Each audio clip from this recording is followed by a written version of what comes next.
Hello and welcome back to my favorite crafty things for 2018. This is Jennifer McGuire and today is all about my favorite adhesives and paper. Now, I apologize for not getting this series wrapped up before the holidays, but I have been really sick, and I also have an update over on my blog if you want to check that out.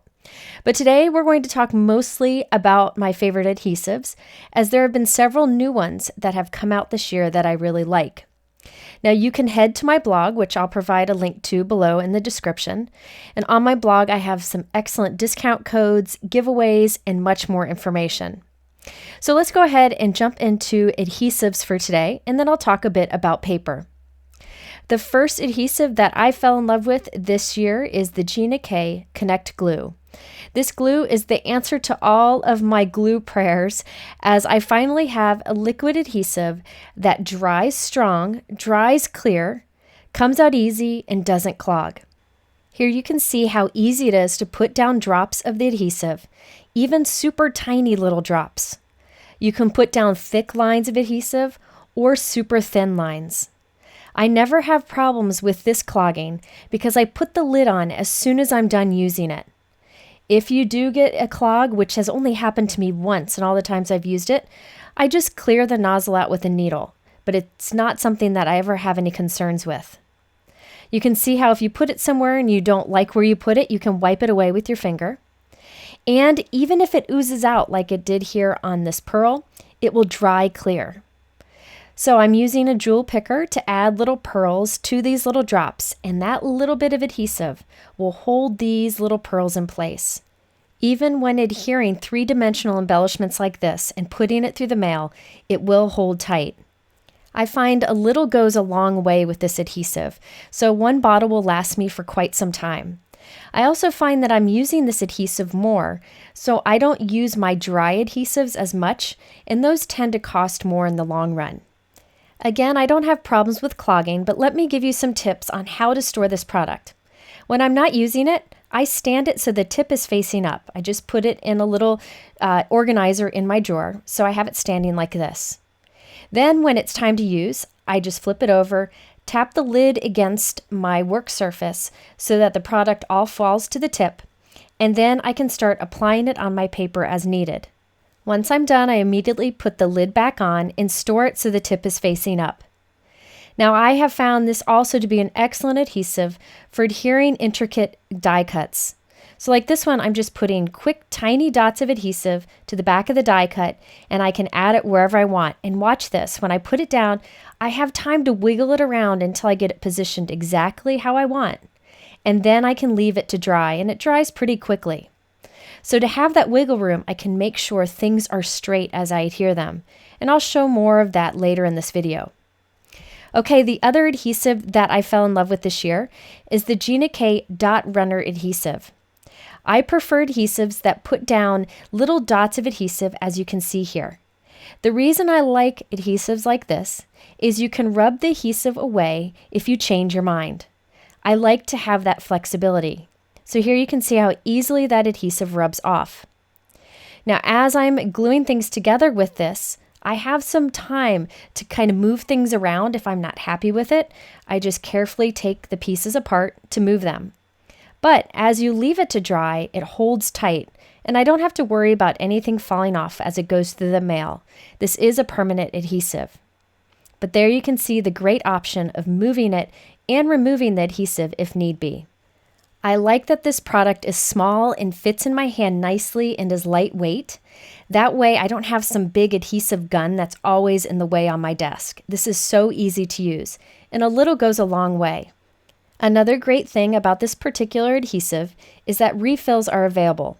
You just open it up, and you can easily take a refill and pop it in place. There's no effort required. It just fits right into it, and then you close it, and you're ready right away to apply adhesive. And as you can see, there are 2 refills in one pack. I just put a little bit of this in the 4 corners of whatever cardstock I want to adhere, and I find that it holds great.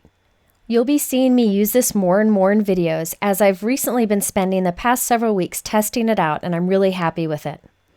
Another dry adhesive that I like is the Altenew Adhesive. So this is a similar product in that it puts down tiny dots of adhesive that you can rub away if you change your mind. It comes out easily, is small, lightweight, and fits in your hand nicely. It even has this little flip cap to close it. The adhesive comes out very smoothly from the applicator, just like the Gina K does, and you can see the little dots that are very similar. Again, the reason I like this adhesive that you can rub away if you change your mind is because it gives me the flexibility when I'm crafting to change my plans, move things around, or just reposition things. You only need a tiny bit to hold tight. The price is great on these. There are 3 in a pack. However, there are no refills available. Here you can see how I can carefully take my pieces apart, rub the adhesive away, and no one will ever know. I also find that I still use my Be Creative tape a lot. Now there are many different widths of Be Creative tape, but I think I use the 1/8 inch option, which is the really skinny one on the left, the most. But you could get any of the different types. Now talk about strong. These hold very well, so very little goes a long way. I find that I use these a lot, especially when making interactive cards, because you want to be able to adhere things that even when pulled and pushed on, it won't come undone. So here I'm adhering one piece of cardstock to another. The downfall of this adhesive is it holds so well that once you stick it down, you're kind of stuck there. You will tear your paper moving it, but sometimes that strong of adhesive is best. You could also use that liquid adhesive that I showed you before for a strong adhesion, but sometimes a tape is preferred. The reason I like the Be Creative tape over other options is the paper, the release paper that's on the other side of the tape, is very easy to remove. So you can quickly put your tape down, remove the release paper, and adhere your pieces together. There are also several adhesives that I recommend for creating dimension. I'll show you the different options and when I use them. The first is the Scotch 3M foam tape. Now this comes in a giant roll. In fact, I've already used some of this, and this is what a lot of people use. You can tear this and cut this easily into any size that you need. I usually use this behind sentiment strips or borders on my card. Now there is another foam tape that I've been using lately, testing it out, and really have been happy with the product. This is the Gina K foam tape. Now watch, I can squish this down and it pops right back up. And you can see that the other foam tape doesn't have that flexibility. The reason why that's an advantage is, say you have a piece of this Gina K foam tape on your card and it gets squashed when it goes through the mail. It'll just flatten and then pop right back up, but it won't cause crinkling and wrinkles on your cardstock. So your cardstock or your card that you create stays in good shape. You can see how you can easily tear this or cut this. But what's best about this particular foam tape is that it has that flexibility, as I mentioned. And say you like to do shaker cards. Sometimes you need your foam tape to go at an arch around a circle shaker window. Well, watch this. You can stretch it and form it to whatever shape you want. And you can't do that easily at all with the other foam tape. So this is another advantage. So I still do use both of these. I probably will reach for the Gina K foam tape more now because the price isn't that much different. It's a smaller roll that's easier to work with, and because it has the flexibility which will help with different features on my cards and help with making the cards stay put and in good shape when going through the mail. I also like to use foam squares. There are 2 different types that I've been using lately. One is the Scrapbook adhesive foam squares that you see on the left. There's a couple sheets of these that come in a package, and you can see they're small little squares, and the release paper comes off them very easily. I use these behind little die cut shapes, little stamped images that I've cut out, and sometimes behind sentiment strips. Sometimes I like to cut these at a little diagonal so I end up with small little triangles. And you can see that it gives a nice amount of dimension. I've also been liking the Gina K foam squares. Check out this box. You can easily take one foam tab out at a time, which is great because then I don't have to worry about throwing it on my desk and having them stick everywhere. So these have slightly less dimension, but that's nice because you can stack two of them together if you want more dimension, or just go with one for a little bit of dimension. And by the way, I forgot to mention these Gina K foam squares on the right and the foam tape that I showed you earlier also come in black, which is nice to have both options. So when I'm wanting to do dimension behind, say, a small sentiment strip or border, I use foam tape. If I want to do dimension behind small die-cut images or hand-cut stamped images, I use little foam squares like these. However, if I want to put dimension behind a large panel to put on my card, I don't use any of these options because I fear that it'll get squished in the mail. Instead, I use white craft foam. You can see this craft foam has some dimension to it. It's inexpensive and I just cut it down to size. There's no adhesive on it. However, I put my own adhesive on, either using the Gina K Connect, the Be Creative tape, or the adhesive runners that I showed you earlier. So I cut this to be slightly smaller than this white cardstock. Because I use liquid adhesive, I can move it around till it's centered. Then I'll put adhesive on the other side and add that to my card. Now this entire white panel will have dimension behind it.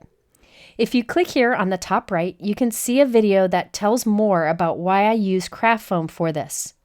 It gives an even raised dimension that won't get crushed in the mail, and it makes a huge difference. It's also a good price point, this white craft foam. You can also die cut it and use it behind die cuts if you want to. I buy a large pack, which I'll link to below, and cut it down to workable sizes so they're ready to go. I have a few videos coming up showing how to use the Tim Holtz mini foam adhesive sheets. I've been using these behind the scenes and they are fantastic. You can see what comes in a pack. There are 3 black and 3 white in a nice workable size. This has adhesive on both sides and you can die cut it beautifully. So say I want to die cut a white heart with some foam adhesive behind it. I trimmed my craft foam down. I'll remove some of the release paper and add it to white cardstock on one side. Then I'll trim that down. There are a few different ways to do this. I just find this to be the easiest and I can conserve my foam adhesive this way. So I have the cardstock facing up, the foam tape is behind it, and I run this through my die cut machine with my heart die. Even with this wafer thin die, I'm able to cut through that foam adhesive and it immediately pops back up with that nice dimension. It die cuts beautifully. Now I can remove the release paper from the back and add this onto my card wherever I want. And we have the white cardstock on top. This is a game changer for when you want to put any kind of dimension behind a die cut. It does give you a little bit of flexibility that you can move it if you remove it carefully, but it does hold nice and strong once you press it in place. And think about it, you can use that negative space there to create a shaker window because it has that nice dimension to it. Another thing I wanted to point out about these is there's a lot of dimension to these. These are pretty thick, so you really get a nice standout die cut when you use this product. I do feel I should mention that you can use the white craft foam that I showed you earlier for behind die cuts. This is how you could do that. You just take your piece of craft foam, put a piece of cardstock on top of it, and then your die and run it through the die cut machine. Now the die cut machine will temporarily flatten your foam a bit, but you can see it cut through both nicely, and now you can just glue them together. You could glue the layers together before die cutting, but I didn't want to wait for it to dry. So now I have a die cut with some dimension behind it, and I can just glue this onto my card. But you can see this isn't as much dimension as the Tim Holtz foam adhesive sheets I just showed you, but it is a different option. In many of my videos, I die cut multiple die cuts and stack them together with glue for that dimensional look. But now that I have this foam adhesive sheet from Tim Holtz, I think I'll be using those more. It really makes a big difference on your card to have that dimension behind a die cut because it creates that fun shadow. Lately, I've also enjoyed using the Tim Holtz adhesive sheets, and I'll use them in future videos. These are also a nice small workable size, and this allows you to put adhesive on the back of your cardstock before you die cut it, so the adhesive is already on there to add to your card. There's this easy to pull away release paper. You just pull it back, put your cardstock in place, trim around your cardstock, and then you have a piece of cardstock with adhesive on the back ready for die cutting. So this won't provide dimension, but it'll hold nicely on your card. So now I can run that through my die cut machine and we end up with a die cut sticker. So now I can easily add this onto my project. I like that it doesn't hold tight until you press it down, so you do have flexibility to move it, but it holds very nicely once pressed in place. These smaller pieces are very easy to work with and are excellent for word dies or small die cut shapes.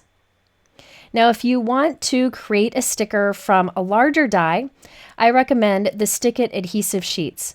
I've used these in videos many times. This is a very thin, double-sided adhesive that's great for die cutting. The pieces are large, so you need to trim them down quite a bit so that you can make it the right size for whatever die you're using. That's why if I'm doing smaller dies, I use the Holtz adhesive sheets. And I really only use these for the bigger dies now. So again, I remove the release paper, press my cardstock in place, and trim the excess off. That puts adhesive on one side of the cardstock so that it's ready for die cutting. I find both this and the Holtz adhesive sheets die cut beautifully. I keep all of my unused adhesive sheets in a Ziploc bag so that I don't lose them and can use them on future projects. So after die cutting this, I have adhesive on the back of my heart and I can put it in place. Now when using the Stick It adhesive, you really need to press it in place or it doesn't really stick well. That's a good thing because you can move it around and place it exactly where you want. And when you're certain of the position, you just press it down firmly with a bone folder or any other tool. Now before we move on, I did want to mention that throughout this video, I've been using my Holtz Snips. These are the mini scissors from Holtz. I put them on my favorites list last year, but forgot to put them on my Crafty tools list this year. I wanted to mention them today because they are great scissors and they're perfect for cutting through adhesive, such as foam tape or foam squares, because the tips of these scissors are non-stick. I highly recommend these scissors if you don't have them. They're super strong and they cut great. So that wraps up my favorite adhesives of 2018. Now I was going to go through my favorite papers of 2018, but I realized that all of my favorite papers, cardstocks, and envelopes are the exact same as what I shared in 2017, which is good news. These are tried and true products that I really like and I use often in videos. So instead of just going through it all again, I thought it would be best to link here in the top right corner to last year's video. In that video, I show all the different papers, when I like to use them, and I even go through an explanation on how to pick the right weight of cardstock. It's a really important conversation. So if you haven't watched that video from last year, please watch it now. All of the products are still my favorite this year. I will link all of these products, both the papers and adhesives, below in my YouTube description, but I'll also have a blog post with all of the products linked, lots of special discount codes, and a giveaway, so I encourage you to go check that out. I also wanted to thank you for spending 2018 with me. This has been a rough year for many of us, and let's pray that 2019 is better. I'm very thankful to have this crafty hobby as kind of a therapy for me, and I know many feel the same. So I appreciate all the time that you spend with me. In the middle here are a couple other videos that you might find helpful. Thanks again, have a great day, and we'll see you again very soon.